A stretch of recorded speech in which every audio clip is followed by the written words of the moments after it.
ফুটবলে স্ট্রাইকাররা গোল করে হিরো হয়, কিন্তু ডিফেন্ডাররা তারা টিমকে বাঁচায়। একটা পারফেক্ট ট্যাকল, একটা লাস্ট মিনিট ব্লক পুরো ম্যাচের রেজাল্ট চেঞ্জ করে দিতে পারে। আজকের ভিডিওতে দেখব ফুটবল হিস্টোরির top 5 greatest defender of all time. So ভিডিওটা শেষ পর্যন্ত দেখো। নাম্বার 5-এ রয়েছে ভার্জিল ভ্যান ডাইক।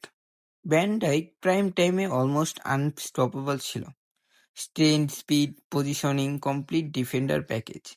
লিভারপুলে ডিফেন্সকে নেক্সট লেভেলে নিয়ে গিয়েছিল সে। তার ডিফেন্স একটা ছিল পিওর পারফেক্ট।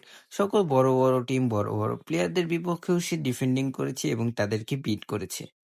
নাম্বার 4-এ রয়েছে Franz বেকবেনওয়ার। বেকবেনওয়ার the Kaiser.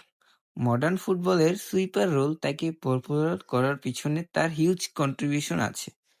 Elegance R leadership দিয়ে ফুটবল হিস্টোরিতে লেজেন্ড হয়ে গিয়েছে। পুরনো প্লেয়ার হয়েও সকলের আইডল তিনি। নাম্বার 3-তে রয়েছে Sergio Ramos. Sergio Ramos defender but clutch king. Big match, goal, aggression, leadership সবকিছুই ছিল তার মধ্যে। রিয়াল মাদ্রিদের হিস্টোরির ওয়ান অফ দ্য গ্রেটেস্ট ক্যাপ্টেনও বলা যায় তাকে। তার ডিফেন্স দেখলেই সকলেই ভয় পেয়ে যেত। তার ডিফেন্সিং থেকে সকলেই শিক্ষা নিত যে কিভাবে ডিফেন্স করতে হয়।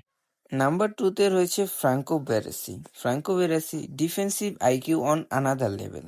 তার পজিশনিং আর রিডিং অফ দ্য গেম স্ট্রাইকারদের হেল্পলেস করে দিত। এসি মিলান ডিফেন্সের রিয়েল বস ছিল সে। নাম্বার 1-এ রয়েছে Paolo Maldini. Paolo Maldini pure perfection.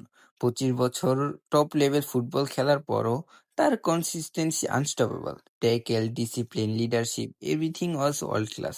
এই জন্যই অনেকে বলে Maldini is the greatest defender of all time. তুমি কি মনে করো, মালদিনি কি সেরা ডিফেন্ডার? কমেন্টে জানাও। আর হ্যাঁ, তা বন্ধুরা, তোমার মতে ফুটবল হিস্টোরির গড ডিফেন্ডারকে? Maldini, Ramos, Beckenbauer? কমেন্টে জানাতে ভুলবে না। আর এরকম ফুটবল কন্টেন্টের জন্য চ্যানেলটা সাবস্ক্রাইব করে দিও।